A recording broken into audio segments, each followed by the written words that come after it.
Good afternoon. My name is Tim Ryan. Welcome to the Tim and Jenn Show. This is my amazing host and wife and better half. Hi, everyone. How are you guys? Jennifer Jimenez, Ryan. Wow. There we go. I was just ready to go into it and get into just chatting. Thank you, everyone, for listening today. I want to talk about what we did this weekend, first and foremost. Well, before we get into that, I just feel like this week went by so fast, and I was like, it's like a blur's day every day. I know, it is so Monday, much has been happening. Tuesday. Today's Tuesday? Yeah. I can't keep the days straight. But it just feels like I'm starting to see more people out and about. I feel like we're kind of moving past a little bit cautiously and optimistically. Life's, moving forward, and we're all starting, hopefully to who knows? Right. This whole COVID thing, I don't like dwelling on it, but my parents have had two friends pass away in the past week due to COVID complications. And, they're in South Florida, and my dad said it's like a third world country trying to get the vaccines. He's 80, my mom's 78, but it is. I know a lot of people a few people, not a lot. We got the vaccines, and we got our second one. And I got to tell you. Explain that, though. Why did we get the vaccine? Because we're Healthline. We're frontline workers in the state of California. We work in the substance abuse and mental health field. We do interventions. We're in and out of treatment centers, detoxes, sober homes. So we're considered frontline workers. That's why we were able to get the vaccine. You were in the first tier. I was in a homeless encampment yesterday. Yeah, and so everyone kept saying, the first one's going to be rough. And the first one, it was easy breezy. There's a sore arm or so. And for me, and then the second one, I got through it. Day one, day two, I'm sleeping. And all of a sudden I start shaking and shivers for 4.5 hours. And Tim had read that other people had the same thing. So it was really weird, my experience. But Teeth chattering, freezing cold in the middle of the night. But he said I was hot. Yeah. I was I couldn't stop with that. And I had no symptoms. I was not. Although now you're running out of air easily. And I get crabby easier. You'll attest to that. We'll throw that one out the window. We'll be quiet on that. But what I do want to talk about real quick was I got to experience my wife in the fucking realm this weekend. We had she did a photo shoot for I did a magazine cover. I'm not telling the magazine or anything. I did a couple of them actually, which is cool to say. I know, but it was kind of cool to say that. But I'm talking. I did back-to-back covers. Let me blow this up here. Okay. I've seen her do a bunch of photo shoots, but the photographer was A-class. He's been doing this for 30 years. The top names in the world. Yeah, he's a top A photographer. Yeah, but watching him work with you, it was magical. And the outfit changes, but just how Jenn, just do this, keep doing, and the way you do what you do, it is a dance. It is exhausting. And I'm watching and taking my own photos, but the changes to this, the lighting to here, it was an orchestra. It's like doing an intervention. It's like working with someone as a life coach. There's so many different variables, but that was badass. And the next day we got to do a photo shoot for a cover of a magazine we are going to be on in March. And I got to say, I got some badass pictures. Yeah, you look stunning. Camera can do wonders for me. You look stunning. You worked really hard at it. And it was fun to be able to do this magazine cover that we're talking about right now, because it was, everything about it was top. So yeah, that was a hell of a weekend and experience. And to see you in the Matrix, that's what, and it's so friggin' exhausting. I was tired, and then yesterday I got to drive to go do an intervention in a homeless encampment 3 hours north. But enough of that. I want to get to our guest, who has been a friend of mine for 5-6 years. I met her through her husband, and then she met my wife through me. Yep. Let me tell you a little bit about who we have coming on. Our guest is a personal performance coach for the past 13 years. She is a host of We're Talking Shift podcast, the author of not one book, 2 books, Common Sense Happiness, 5 Principles for People Who Want to Stop Whining, Bitching, Suffering, and the Footprint Plan, your blueprint for creating a healthy eating lifestyle. She is also a former professional model, which started at 5 years old. We're talking about that. That's got to be insane. And a former life coach instructor at the Southwest Institute of Healing and Arts. She has been married to her husband, Loree Bischoff, for 36 years, and together they have 2 amazing children. Our guest, Loree Bischoff. Welcome to the show, Loree. Hey, you guys. Hi. Thank you. Thank you for having me. I'm super excited to be here with you. We are honored to have you on the show today. We really are. I mean, it's so awesome to have you on our show for many reasons. You are so beautiful inside and out. And I was saying earlier, like before we started the show, like you're so beautiful, but you're like you radiate. And I was thinking about you earlier when I was walking today, and I was thinking about our conversations and being on your podcast, and like you're always on the go and you're always doing so much, and you have an amazing story, and you're a badass warrior, a mom, a wife, a businesswoman, a writer. I mean, there's so many hats you wear. I think one of the coolest ones though is you're always trying to empower people to be better. And that's what is very attractive about you and the way you operate. You don't seem like a person that's caught up in the negativity, toxic. I mean, you are about making people better and stronger with who they are. But first, how did that come about though? Like because a lot of times a beautiful woman, a lot of people are like very intimidated by, and a lot of times there's so much behind that yet you are the polar opposite. You're beautiful and you're powerful and you want to empower everyone. Like how did you get here right now with that? Right. Wow. Well, let's see if I can come up with the Reader's Digest version here. Ever since I was in high school, junior high school, I wanted to be like a therapist or a psychologist. I wanted to be a metaphysical psychologist. I really didn't even know exactly what that was, but it seemed like something I wanted to be. So it was something that has been calling to me to be in that realm of helping people since I was a teenager. However, I dropped out of school when I was in my senior year, and I got my GED, but I refused to go to college. I hated school, every day of it. And so the opportunity to become any one of those things was totally, off the plate, since I wasn't going to do what needed to be done. So fast forward to, I have my life. I'm married. I've raised my children now, and they're off on their own. And then I hear about this thing called life coaching, and I read about it. I met a life coach. She told me all about it, and I was like, that checks that box. That checks that box of what I always wanted to do when I was younger. And this is another way I can still go, and I can still get, training, which I got a lot of training from a couple of different organizations. But it wasn't, 6 or 8 years of college. So I was able to go into this field, which was just like amazing for me. I mean, I can't get enough of it. And I got to do it in a way that worked for me in my life. And because I was older by the time I discovered it, I had all of this life experience behind me that I wouldn't have had coming out of, school and then college. So I think it was actually meant to be that way for me.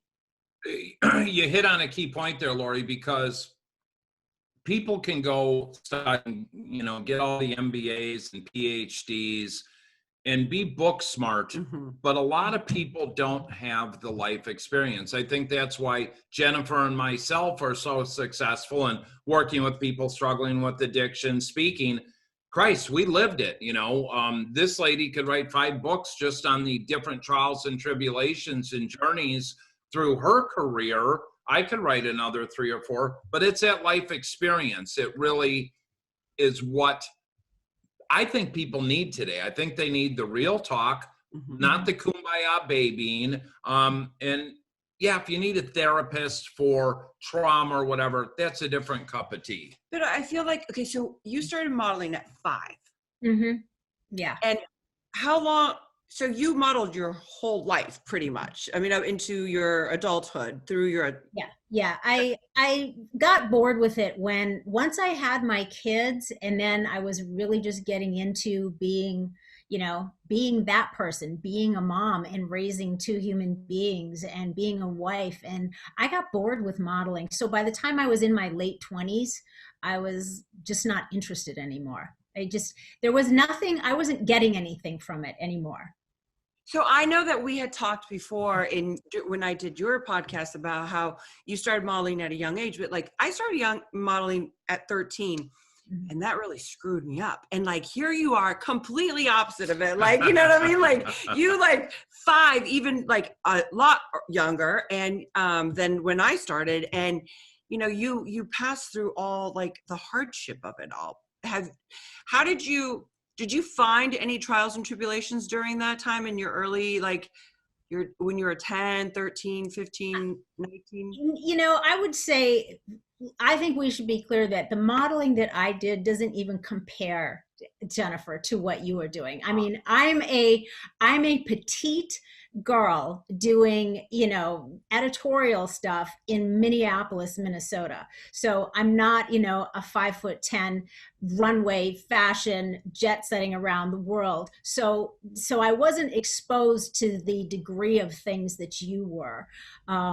So I think that, that factors in for sure. So go ahead. Go, Jen, go. No. So I think that, growing, because I was 5 when I started, I don't know. I don't know really. I mean, I'm just guessing here, but I think just it was normal for me to just go do this work and then go back to, being a kid. By the time I was a teenager and I could drive myself to my bookings and my shoots and all that, then of course that's when you start you're independent. And so it's a lot easier to start dabbling in mischief, shall we say. But I never got caught up in anything that was too crazy or really kind of overcame me. So I think I don't know, luck. I don't know what it is. What you obviously, I've heard you talk. You had a wonderful mom. You have family, so it's just part of it. I think is just our souls all have a particular agenda, and however it plays out, it's because that we're supposed to be going through something at a certain time, and hopefully we come through the other side in such a way that we not only grow from it, but we are able to use that experience to help other people. Yeah, no, absolutely.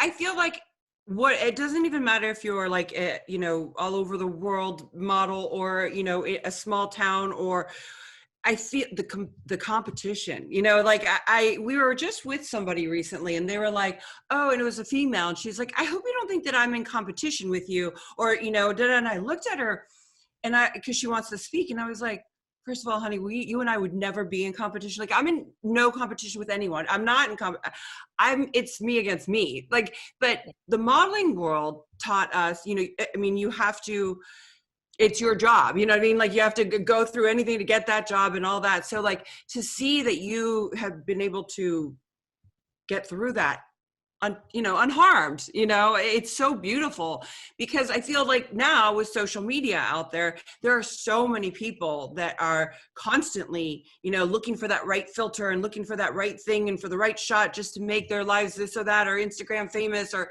whatnot. Like you get famous in a lot of ways, but yet you feel so insecure doing it. I mean, I know a lot of girls that are struggling with that right now.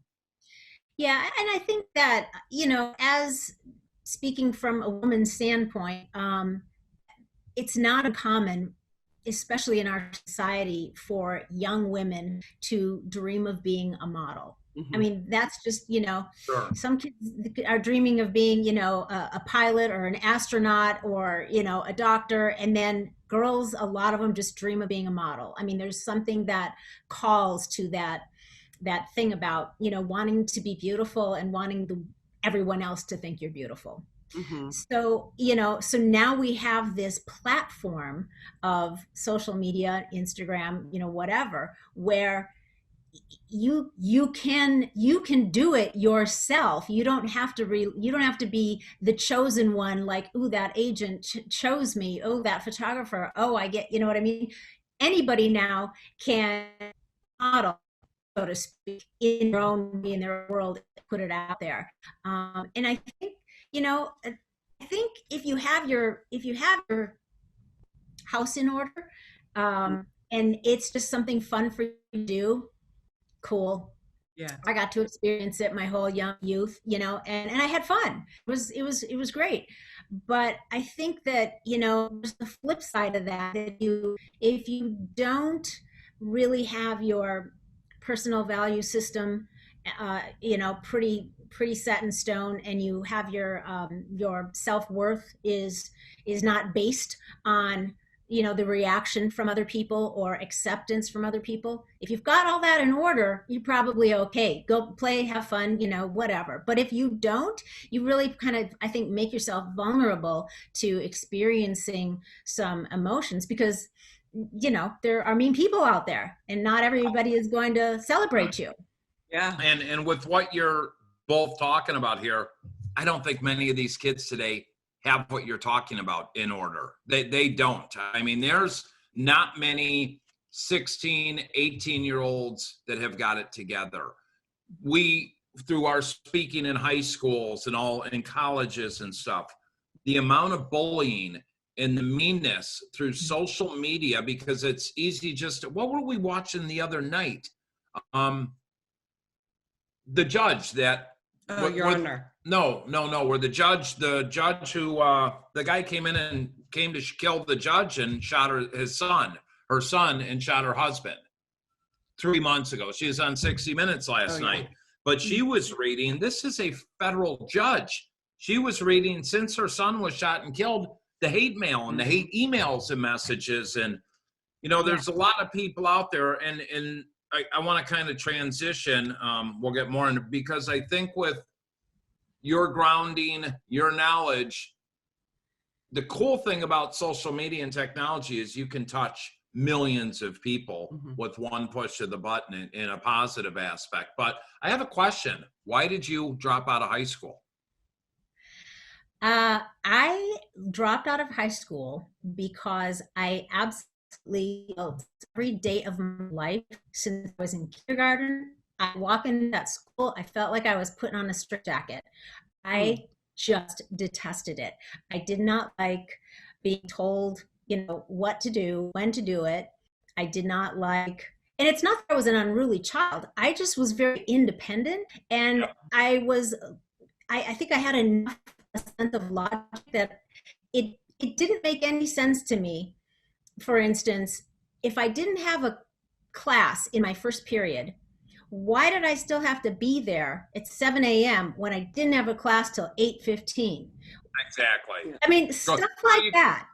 Or you can sit in study hall. Right. I mean, so you could literally sit and drink coffee and have a donut and fall asleep until your class. And the same thing at the end of the day. If you don't have a class at the last period, why do I have to stay there? Why can't I leave and go to work? That's really what I wanted to do. I was working. Yeah. All I wanted to do was work.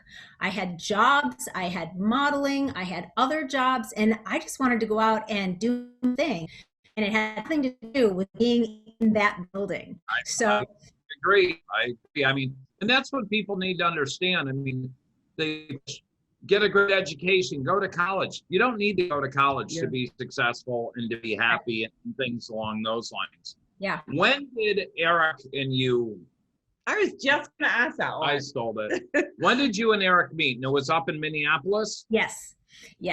Well, by the time Eric came into my life, I actually had started my own modeling agency with my best friend, who had this idea, why don't we start an agency? She had been modeling for a couple of years. I had introduced her to my agent, and so we knew everybody. We knew all the clients and the photographers and everybody. I grew up there, and her older brother said he would, help us out, financially get this thing going. So we started an agency at the age of 21, and one of the photographers and the makeup artist duo that we were working with to get some shots for some of our newbie models, they happened to be working with Eric, who had decided to try modeling, but at another agency.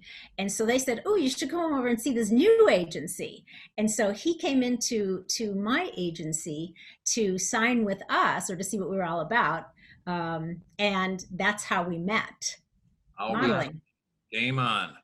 So at 21 years old, you met Eric. Again, like, you're ahead of like the game. Like, I don't know any other girls, women that were models that I grew up with that were like at 21 years old going, I should open up my own agency so I can rep all the girls, because I knew all the things. I mean, I love that. Like, you're always just like, you had the drive to, I was going back to high school when we talked about that. My junior and senior year, I went to high school from 7:30 in the morning till 10:30, and I was out. And I went and flipped on, I was on the work program. So I'd go flip on the ovens at the pizza shop, but I'd actually go home, water ski all afternoon, be back at the pizza shop at 4 and do what I did. All I wanted to do was work. I mean, I was, so you have that entrepreneurial spirit, and have utilized it, not only, you know, when you were a mother, because you were supporting your husband in his career and raising the kids, but then, you know, starting businesses and doing all these different variables. Kind of badass. So how long did the modeling agency go for? Oh God, that was a disaster. Because I mean, two 21-year-olds, I mean, yeah. And this is obviously before, this was like what, 1980, 80-ish. So like no computers, cell phones, all that kind of thing. It was old school. Sure.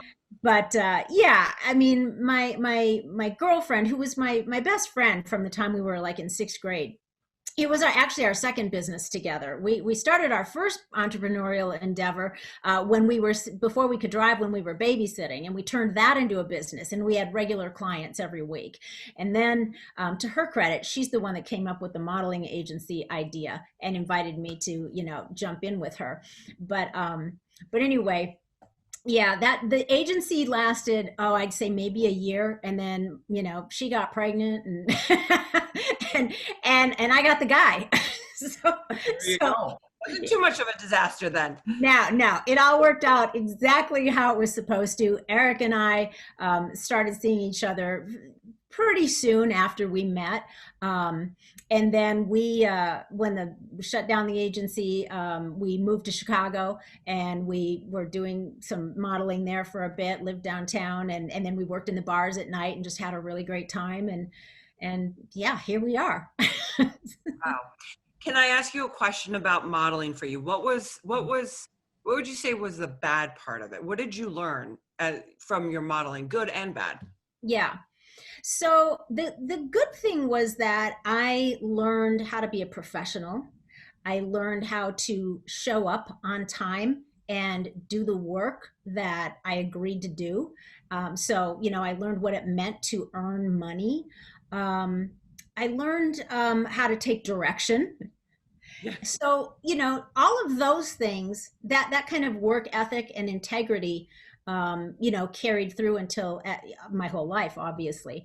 But I think that the negative would be, I didn't learn how to use my voice, because when you're a model, you don't need to talk. You just need to show up and take direction. So using my voice was something that, and we touched on that a little bit, I think, before when we spoke, Jennifer, on my podcast or whatever, or when you came back. But I think that I was naturally a super shy kid.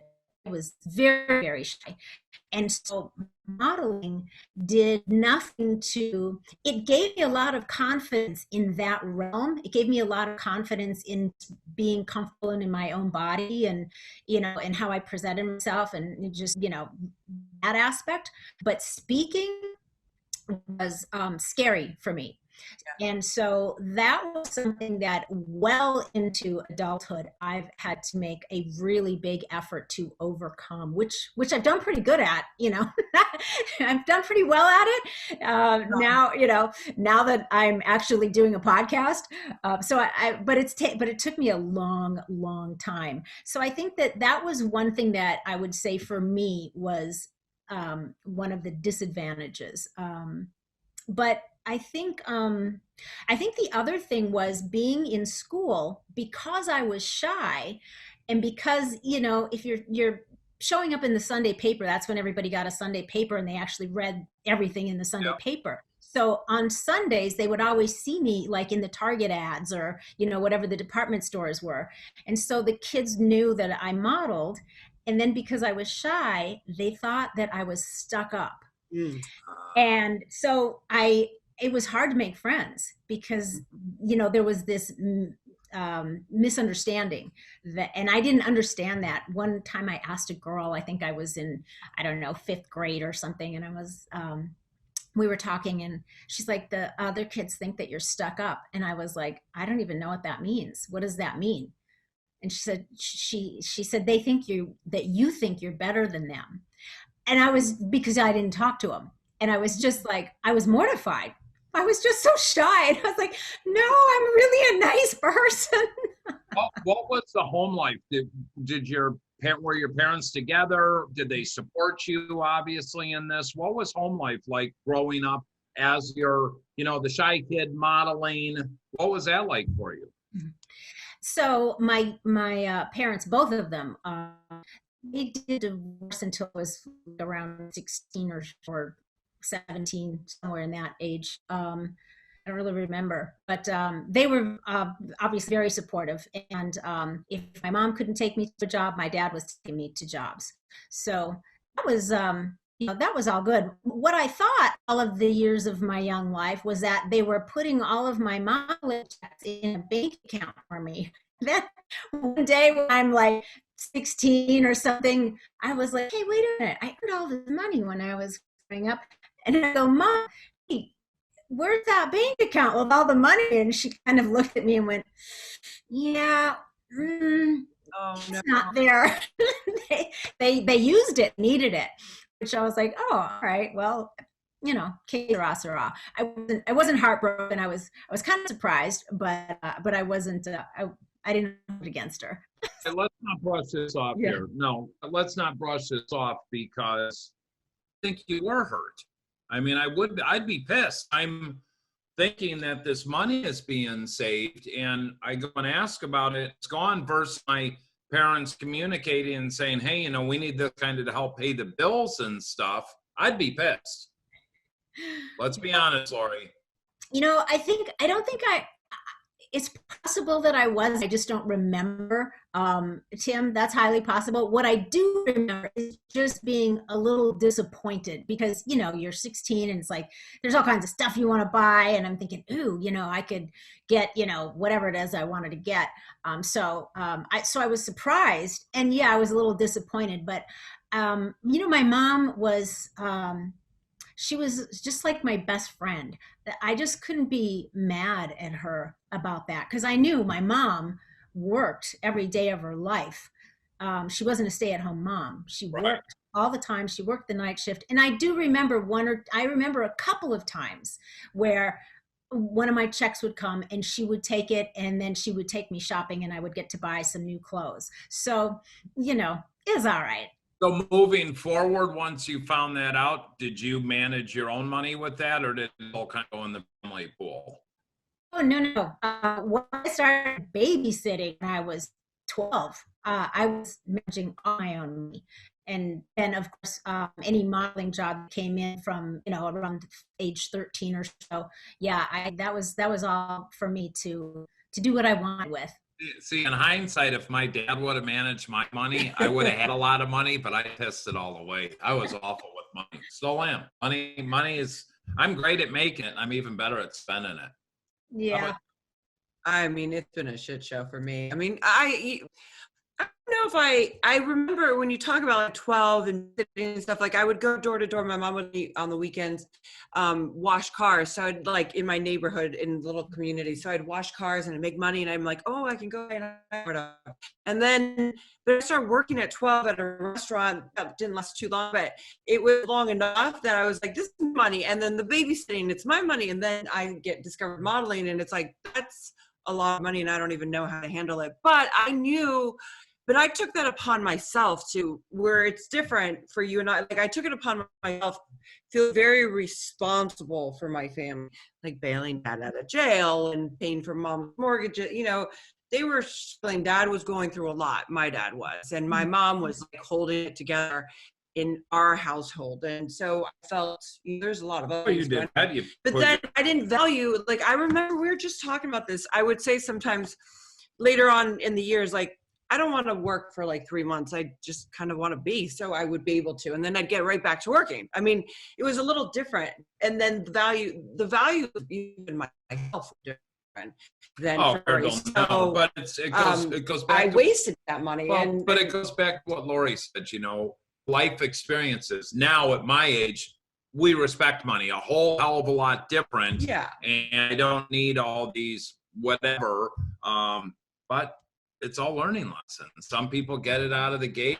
My older brother, some don't. Yeah, but Loree had success from such an early age. You know, I mean, you were successful. Like you accomplished so much, and then you get married, and then you have more success. You become a mother and raise 2 beautiful children. Then your career really starts, right? When Eric was doing all his stuff with wrestling and all that, were you working in conjunction, kind of coordinating schedules, or were you mom? You raising the kids and you weren't traveling on the road and all that, right?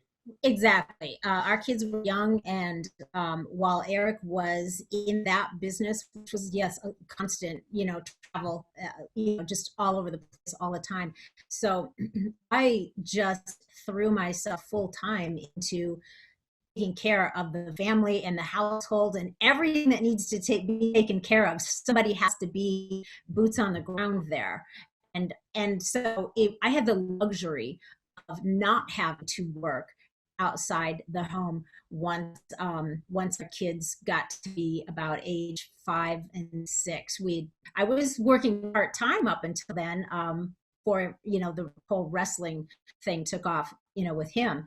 I was waitressing, I was working in a restaurant, a bar, and doing whatever. So and even up until I think about the first year when we moved to Atlanta, when he started working for Ted Turner, I was still working when the kids were in school. I was doing a lunch shift at a restaurant, waitressing, and then we got to the point, as within about a year of him being there was no longer any reason that I needed to do that. So I was able to just be full-time, at home with the kids and just taking care of everything and taking care of myself and learning. So is that where the kids were raised, was Atlanta? We moved there when they were like about 5, 6 and 7-ish, right? So, and they were there until about high school. And then we moved to Arizona. So most of their school years, they finished high school in Arizona, but was in Atlanta. And now where's home base for you guys? So home base for us is full-time Cody, Wyoming, unless we're lucky enough to sneak away for some of the winter months and go somewhere warm like Florida where our son is. So tell me, what is it like? Eric is, it's the one of my pictures he lists, sends like and we see on you, what's it outside of the brutal polar vortex? How do you like it? I mean, you obviously have to love it there. Yeah. It's, it is a very, God, how can I describe it? There's so much space here. We both love space, and our house sits on a bit of a ridge, and the back of it looks out toward Yellowstone Park, which is about, 50 miles from Cody. And so every single day, we get to look out and see beautiful mountains and in the weather. And, we have a lot of space around us. Our neighbors, the closest neighbors, 8 acres away. So, we love it. We love it. You just feel like it's like food for your eyes and your soul. And it nourishes us. We're just in love with it. That's awesome. That is awesome. So, I think I'm in love with it too, and I haven't even seen it. I'm like, oh God, that sounds well, it's like paradise. Montana. When we're up in Big Time, Yeah, it's Montana, beautiful. that's what Cody, Yeah. Wyoming is like. And in Breckenridge, Colorado, it's God's country. Yeah. It's God's country. And you can shoot your shotgun in your backyard if you want to. So Yep. from when did you start when did you become a life coach? And I know I want to ask you also the difference between a performance coach and a life, but when did you become a life coach? So that happened in 2008. So it's been about 13 years. It was, by the time the kids had, they were off and running. So I no longer was required to, chauffeur or be there full time. And I was like, oh, I can do whatever I want now.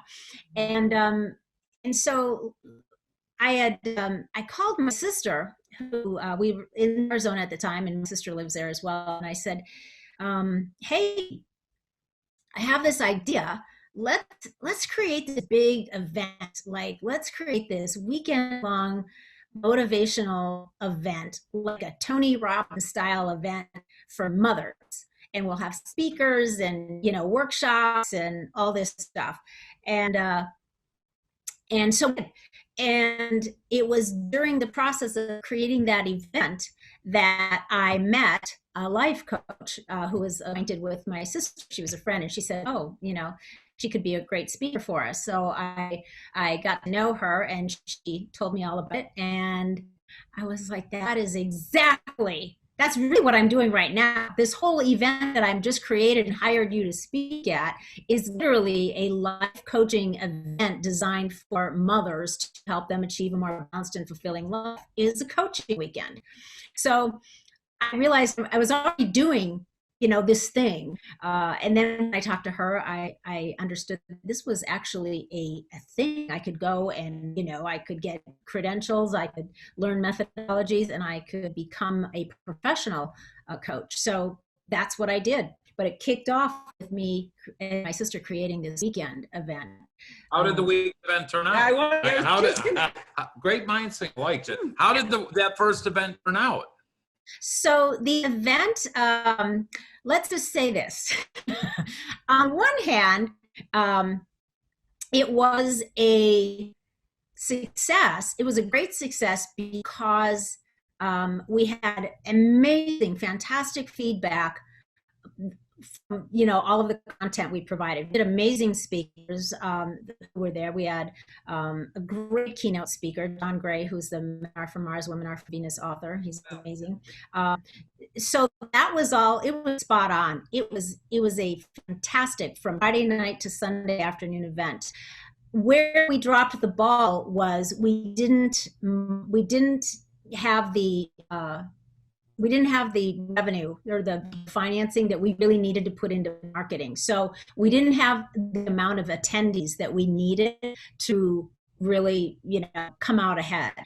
So it was a costly event for us.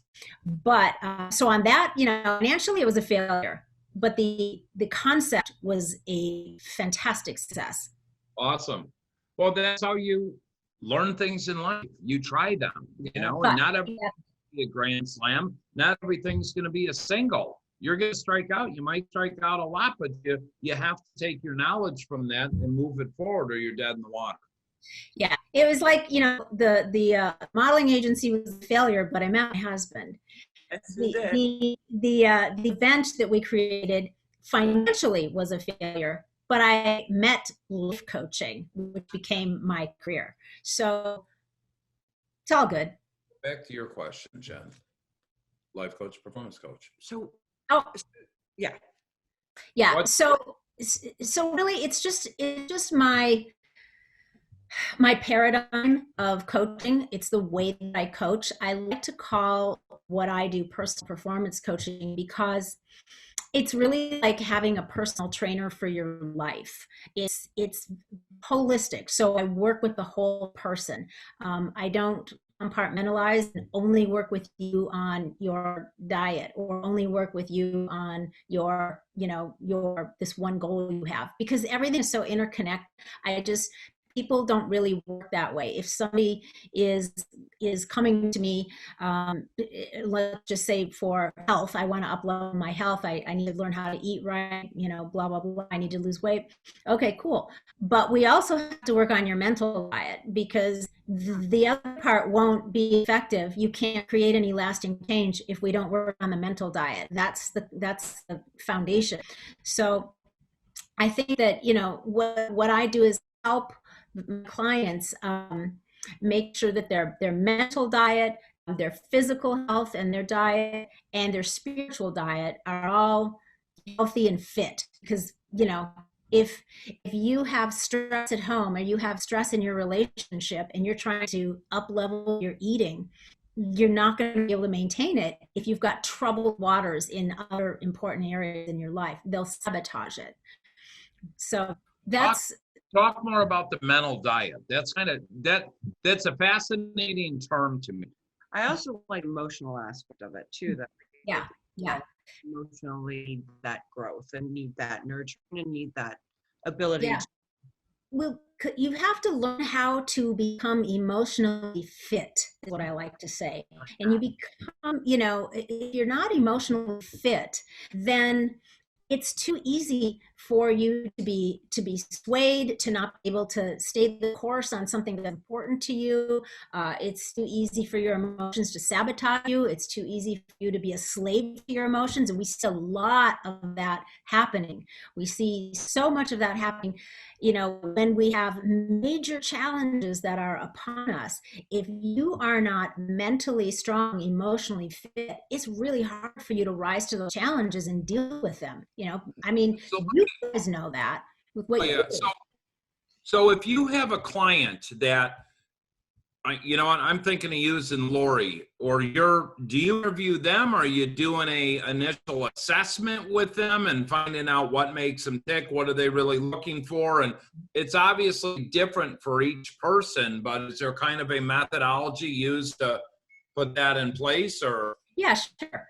We do have a consult, so that way I can find out exactly, what it is that they are expecting from the client coach, relationship. What are they looking for in a coach? And then, what is it that they're looking to focus on? What's up, right? And so that way they get a feel for me. And they can decide if, I'm a fit. I get a feel for them. And usually, it's rare that it doesn't work out, that we don't work together. I maybe I had one client not too long ago that really was looking for more of a business coach to help with businessy stuff. And I said, I'd love to work with you, but what you're asking for is not my area of expertise. And I think that, there are so many people that are way more skilled, qualified in that area that would be a much better fit for you. But that's only happened a couple of times where we haven't been a good fit. But mostly, most people, unless it's also something like there are some serious like addiction issues, stuff that you need another level of skill of a skilled professional to help you with. I've worked with people and I have clients that are recovering, and we can work together. But in the initial throes of that's definitely not my area either. So if it's pretty much life coaches, for the most part, unless you are wearing some other hats, are helping to essentially helping a person from where they are right now figure out where they're going, get really clear on it, and help them figure out how to get there. Mm-hmm. I love that you say that. And earlier, right when you started talking, it's like I didn't know about emotional growth and like spiritual growth. at one point early in my sobriety, I was like, I feel like my spirit was broken and shattered, but I didn't know anything else. Like, I didn't know that there was like a connection to that. And physically, like that didn't come till years later for me. And I got really heavy and like, I mean, I just wanted to survive. But once you're sober and clear enough, then people can start going, oh, I'm alive and life is in mode is going. And I now what does all these other things mean? But I feel that it's not just for addicts and alcoholics, but for anyone really. Like, I feel that people are always evolving, right? And pandemic, for example, right? Everyone had to be on lockdown. Everyone was going through the same thing in the sense of we couldn't go anywhere. We're afraid of getting, some of us are afraid of getting sick. And then once we got sick, some of us are afraid of, still going out. So I love that emotional growth. I love that spiritual growth. What is do you think that is most challenging for people overall? Like, is it more emotional, spiritual? Is it physical? What did you mean by, like, if they're not in other areas, well, then physically, what does that mean? Mm-hmm. Yeah. So what it means is that, let's go back to, let's just say, not uncommon. A woman comes to me and she's unhealthy. She's overweight. She's not eating well. She has no energy. But she's just gone through, the relationship is a mess. So maybe they're looking at maybe a divorce or something. So there's trouble in paradise. Now, so that's her emotional area, right? That's her mental well-being and her emotional well-being. So we got to talk about that, because we got to figure out how to get you in a place where you can, as healthy as possible, mentally healthy, get through that and navigate that process. Because if you don't, the stress and all of the negative things that come along with that will sabotage your efforts in trying to eat better and lose weight and exercise and take care of yourself. So you can't just do that while this is, going on over here. So the idea is, I want to help people perform better in all of these key areas of their life. That way they're in alignment. What I mean, all the areas are in alignment. You give people 2 of those tools through 2 books you've written. Tell us about your books. Right. So, Common Sense Happiness, 5 principles for people who want to stop whining, bitching, and suffering. Because you gotta want it first, right? You have to. First, you have to acknowledge if you're a whiner, a bitcher, and you're suffering.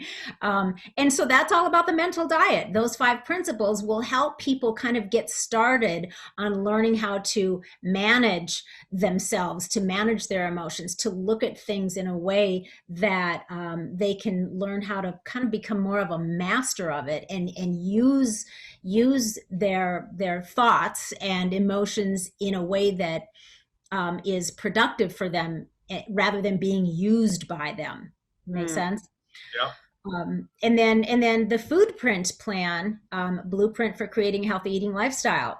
And that is something that literally takes you, there's all kinds of tools and exercises and methods, and I've included a coaching component, because as I said, you can't just say, here, eat this and you'll be healthy. It doesn't work. So there's a whole coaching component with some things that I use with my private clients in there that will start focusing on some of that mental diet part. And then there's all of these great suggestions on the type of eating lifestyle you want to lean into for optimal health. Interesting, because we're both living 2 different eating lifestyles. What's your eating lifestyle? So I did this 2 years ago. I went to church. I decided to go to church. I went to church. It was my first time at church in Florida in years, right, that I've gone to church. And all of a sudden they're like, if there's a conviction in your soul, like to do the Daniel fast, raise your hand. All of a sudden I was like, I was like, what do I do? And it's called the Daniel fast. And I did it through prayer meditation for 3 weeks. I ended up doing it a whole month 2 years ago. in the process of all that, I wanted a stronger connection with my higher power and it's my spiritual growth. Yeah. And in that process, I ended up losing like a ton of weight. And the first week was a nightmare. The second week, I'm levitating. Like by the third week, fourth week, I'm like Jesus walking on water. I felt phenomenal. And then I started eating normal again, and I gained all this weight, and then blah blah blah, all that COVID. So I've been saying to him, like, I really want to do that Daniel fast. And what? So I said, you know what? I feel a calling in my heart, babe. It's in my soul. I'm going to do the Daniel fast. I call it that I'm eating dirt, mud, and grass. And it's through prayer and meditation. What do you eat? So I eat like quinoa, like fruits and vegetables, no sugar, water. She eats brown rice. Brown rice. In this bowl of this disgusting looking cauliflower. And that's it. Yeah, I mean, occasional seeds. Yeah, seeds. I don't know how she does it. Now, so, wait. So that day, I'm like, I'm going to do this. I know I'm going to go through it. The next day, after my day one of doing that, Tim goes, I'm doing the carnivore diet. And basically, that means I'm cooking every meal. Right. So in the midst of my first week of like detoxing, right? I'm like, mother effer and like making them bacon, and steaks and this and that. Now I got it down packed, and Tim. But I've lost almost 20 pounds. Yeah, and I'm so proud of them. And I do, Mm-hmm. my little walks, and I'm still doing that. I decided I've eaten normal like food twice, and then I just go right back to it because I passed the 28-day mark. Mm-hmm. The eating healthy. Because you and I have talked about this before, like the weight loss, like I can't just eat an apple to lose weight. Like there's so much behind why I'm eating, why I'm not eating, why I ended up eating the bananas instead of the apple and this and that. Like I've written everything down in life. I've gone through those stages. Yeah. And it's so true what you're saying. Like it's more than just mind, body, and spirit. It's emotional, it's physical, it's like relationships, and it's all. It's hiring Loree as a life coach to guide you through these journeys, and that's why people a lot of times, I'm able to do this because I have my wife supporting me and vice versa. But I'm telling you, as I look at people trying to achieve something, it's good to have someone like Loree in their corner that can be they're confident, that can hold them accountable, that can give them the roadmap to be successful. But your second book, I feel like I might be all three. I'm just saying. Do you plan on writing another book, Loree? What is Loree's future look like? That's a good question. I am not a super like long-term planner. I'm kind of a like tripping through life. I guess so long term, I don't know, Tim. I'm really open. I'm always doing stuff. I'm dabbling in a few areas, outside of this. I'm toying with another book. I haven't gotten to the point where I'm like, okay, it's time. I'm ready to dive into this, but it keeps bouncing around my head for like 2 years now. So I'm thinking at some point it's going to want to it's going to take roots, and I'm going to have to dive into it. So we'll see. I think it's going to happen. I just don't know when. And I'm pretty fluid. Eric and I have always been pretty just fluid. And the good thing is I love what I do, and I can do it from anywhere. He can do what he does from anywhere. Yep. So I'm not sure.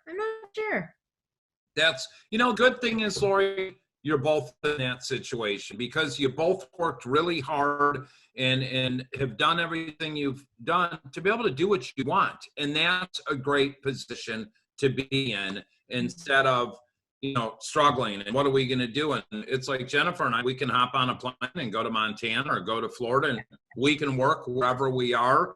When COVID hit, we had to readapt, and it's been the greatest thing. Oh, Jesus, criminy. I mean, this woman taught me to say no and turn things down and shut this off. And it's crazy when you tell someone, no, I can't do it for that. And then they're calling you back saying, well, we'll pay you this. Okay, now I can do it. But, saying no was a great thing for me to learn. And in your podcast, How many times does your podcast air? Once a week or? Talking Shift podcast. I love it. I love your podcast. Yeah, thank you. Yes, so We're Talking Shift airs once a week, every Wednesday. Something new comes out. It's either just me or I frequently, as you know, have guests, and you're both on individually and together. And so, everybody listening, please go check it out. So awesome. But yeah, so I have doctors and authors and experts and spiritual teachers, people that are using their knowledge and their expertise to help other people. There's a wide range of topics on there, but they all have a foundational core of some version of health. How can we help people up level all aspects of health in their life and perform better? Their mental diet, their eating lifestyle, their spiritual fitness, their relationships, the health of their relationships, their communication skills. I mean, all of those things need to be stable and healthy and fit and in alignment so that you can really rise to your potential and create the life that you're happy with. Awesome. So everybody on the podcast has something to share with people that if you apply it will help them, absolutely help them up level some aspect of their life. Loree, where can people find you if they want to purchase any of your books, if they want to talk with you about coaching, how can people find Loree Bischoff? So the best way is obviously a website, loreebischoff.com. And the books are both on there. The Food Print Plan is an ebook, so you can buy it and it's an instant download. You've got it right there. And then the other book, Common Sense Happiness, the link will take you right over to Amazon. It's on Amazon. And all of my, social media handles are there, but I'm on Instagram, Loree.Bischoff, Twitter, Facebook. It's all there. And then the podcast is We're Talking Shift. That's on all the major platforms, iTunes, Spotify, it's on all of them. And then Loree Bischoff on YouTube, which is where the podcast is. So you just corrected me. For 5-6 years, I've been saying Bischoff. After the show. How do you, Bischoff. Bischoff. I'm sick with So Bischoff. I was going to tell him afterwards because I didn't want to correct him on, Bischoff. And I was going to say, babe, I'm just my friend, Loree. Yeah. Loree, okay. For coming on the Tim and Jenn show. We want to have you on in the future. Again, please come back. Please. Thank you. And for people out there that are listening, you can contact Jennifer and myself directly at dope2hope.com, or you can call us directly at 844-611 HOPE, 844-611-4673. If you have a loved one struggling, you want to get a hold of Loree directly, whatever. Yes. And again, thank you so much for being on our show. And thank you everyone for listening or watching. And tune in next week to the Tim and Jenn show. Thank you, Lux Media. Signing off. Bye-bye. We want to talk to you about Clean Cause, better caffeine. What's in the can? Our organic, sparkling Herba Mate is a premium pick-me-up that won't let you down. Every can of Clean Cause contains 160 milligrams of better caffeine, and each sip supports recovery from alcohol and drug addiction. 50% of the profits go to assist people into sober living. Check out cleancause.com. Hope.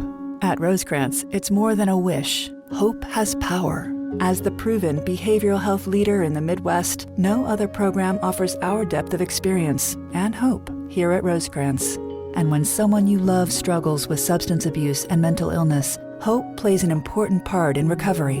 Life's got bigger plans for you. We should know. We're the most trusted name in treatment and the best choice for those who dare to hope. Visit us at rosecrans.org. life's waiting. Seaside Palm Beach is an executive luxury addiction treatment center located in Palm Beach, Florida. Our private clients come from all over the world, including business executives, professional athletes, celebrities, and more. Seaside Palm Beach offers first-class amenities and high-end accommodations, including a gourmet culinary experience, ocean views, pet-friendly facilities, and access to cell phones and laptops during your stay. If you or a loved one are struggling with addiction, please call us at 877-959-5053. Again, that number is 877-959-5053.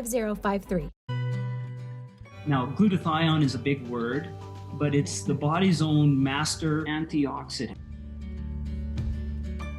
So it's a scavenger for free radicals, for bacteria, and what's relevant now, viruses.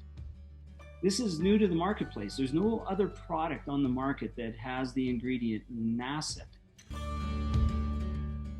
And basically NACET increases the production of that glutathione that is in our body already to strengthen and enhance our immune system and keep it strong. Elevated sense of well-being. Supports muscle strength and endurance. Cognitive function. Powerful liver support. Energy. Helps blood sugar regulation. Superior bioavailability of key ingredients.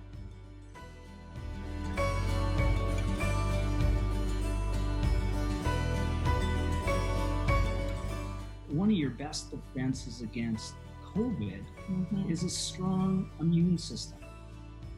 Taking GSH Plus as a daily supplement does all that.